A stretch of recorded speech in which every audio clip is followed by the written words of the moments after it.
Greetings, this is Fred in Alaska. Today I want to share with you an experience that happened to Michelle and her husband and son.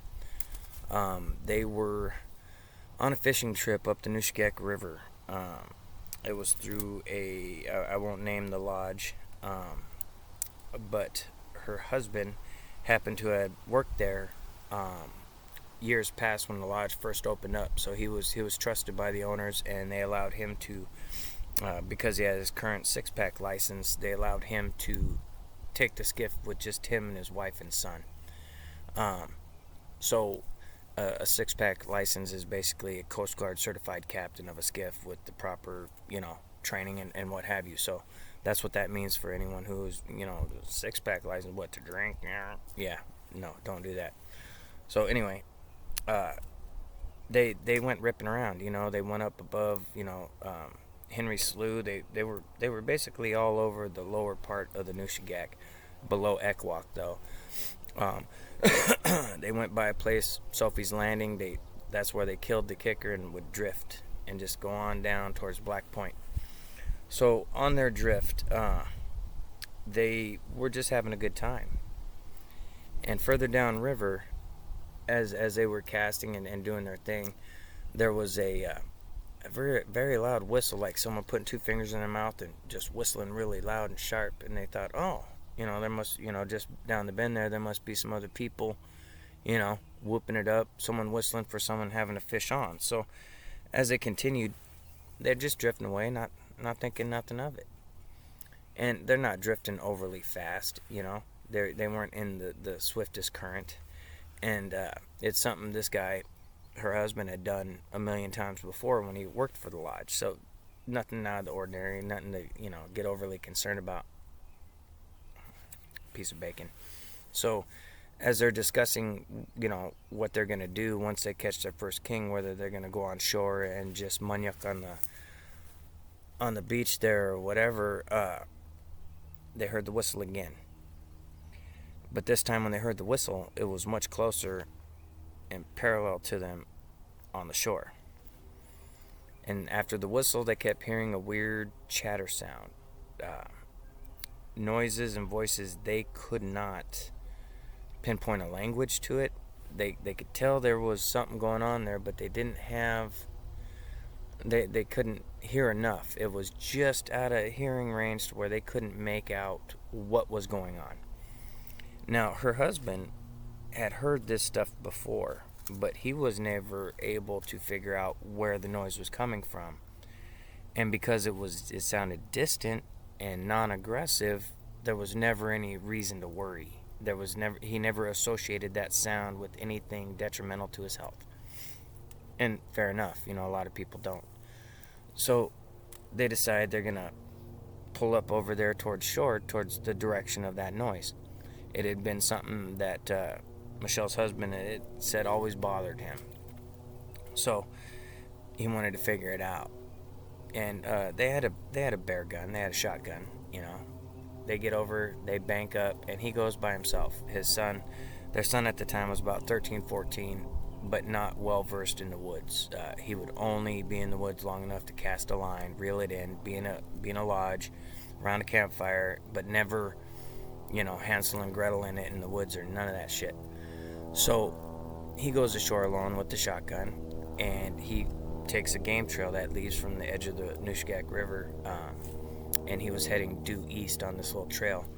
And as it cuts back, it goes and hits a stand of trees, and it cuts through the trees. So he assured his wife, I'm going to be safe. I'm just going to go up to where the trail meets the woods and see if I can hear better. He wasn't anticipating seeing shit. He just was really curious about this noise because he had heard it periodically, not every year he was up here, but often enough where it always stuck in the back of his mind, that noise. So as he's trudging along, he's got about 60 yards to the edge of the tree line where he planned on stopping. Now, Michelle was watching from the skiff intently, very intently, and her son's next to her, just small talk. You think a bear's gonna get him? She's like, shush, don't say that. Don't, God forbid, I don't want a bear to get him. Well, as her and her son are talking, they notice her husband is getting closer to the tree line there, and they were on a straight part of the river. There was no curve, no bend in the river at that point, but there was a small stand of trees where they banked up, and he tied off the bow. And from that small stand, it was kind of open, grassy terrain about that 40, 50, 60 yards back to the tree line that ran, and it basically skirted the edge of the river about that distance from it. And there's various game trails all throughout there. But they were watching him. He was watching the trail in front of him and kind of listening. Now, as he's focused over here to his left, slightly to his left of the trail, his wife and son are watching from the skiff, something big and dark moving in the woods from the right. But it was moving slowly and methodically, like it was going from tree to tree. Now, it's midday, and the sunlight was actually illuminating, very similar to how it is to me now. The sun was kind of in their face, so they were seeing this silhouetted figure in between the trees moving periodically. And so they start yelling, "Hey, hey, to your right, to your right. There's someone over there to your right." He turns around and he's like, quiet down, because he was starting to hear this mumbling sound, and he was trying to pinpoint it, and he thought they were trying to tell him, "Hey, we hear it too." So there was a miscommunication. There was, he was assuming one thing, they were assuming another, and it was just one of those situations. Good God. So as he's sitting there listening keenly to what's that noise, it dawns on him it's not coming from in front of him. The noise is kind of skirting around the tree line, but it's coming from behind him. So he turns to his right, and that's when Michelle and her son are jumping up and down on the bow. So he turns and looks at him, and they're over there, get back here, get back. There's something right over there.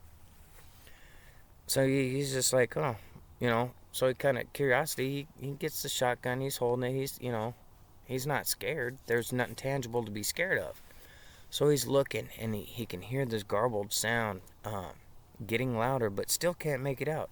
He said, when she expressed it to me, he had said it didn't sound like the samurai chatter, but it sounded like gibberish, like a fucked up pig Latin of some kind. He couldn't make it out. It was just a garble of, every once in a while you hear like a vowel-like sound, but it was more like grunts and chirps.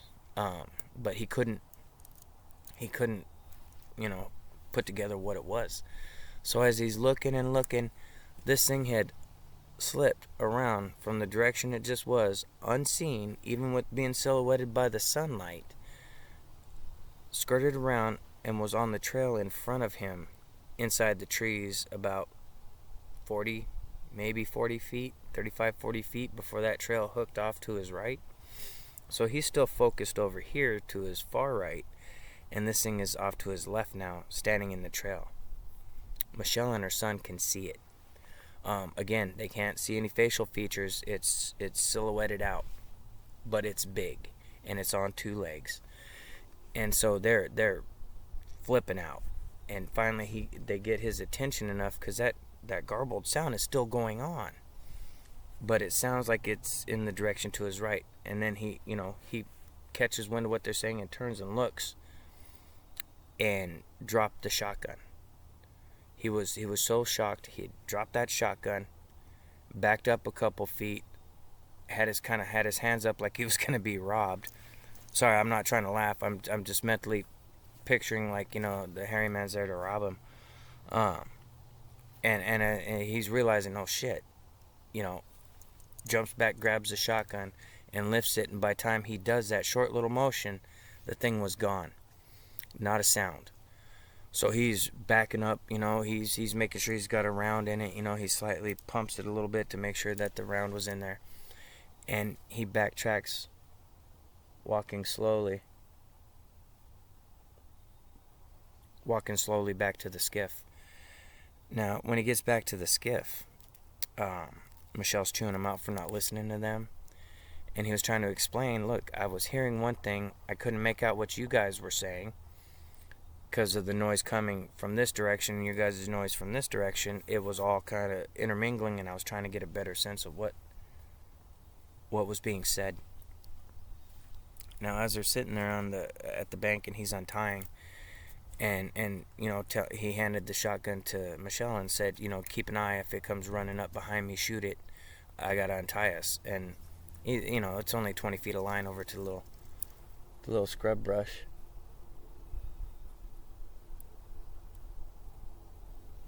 I got a couple squirrels chasing each other over here. It threw me off, sorry. So he tells her, if it rushes up behind me, shoot it. And she was like, oh dear God, I don't want to have to shoot anything. He goes, if it's coming to get me, fucking shoot it. So he goes and unties, and he gets back to the skiff. She hands him the shotgun back. He has them scoot back and get in their seats, and he has his son fire up the outboard because he taught him how to fire it up. So his son happily, very fucking happily, went over and fired it up. Now, as his son fired it up, he pushes off from the bank, climbs in, goes to the back and takes control of the outboard.